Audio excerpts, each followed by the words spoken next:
আসসালামু আলাইকুম। আজ আসছে আমার ছেলে, আসছে নানুর বাসায় থেকে। নানুর বাসায় থেকে আমার ছেলেকে কী কী দিয়ে দিল দেখি। এদিকে প্রথমে দিয়ে দিছে মিষ্টি। এই মিষ্টিটা আমি ভালোবাসি খেতে, এজন্য মিষ্টি দিয়ে দিছে 1 কার্টন। এখানে দিয়ে দিছে গজা। গজা আমার ছেলে মেয়ে ভালোবাসে, এই জন্য ছেলে মেয়ের জন্য দিয়ে দিছে। এখানে দিয়ে দিছে সংসারী পিঠা, যেটা আপনারা মাংস পিঠা বলেন। এখানে দিয়ে দিছে দুধের বোতল এবং গাছ থেকে পেরে লেবু দিছে।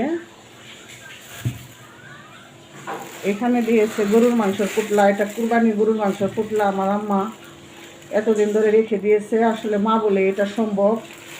কথা আছে না যে মা নাই যার পুরা কপাল তার। এখানে দিয়ে দিছে ইলিশ মাছ।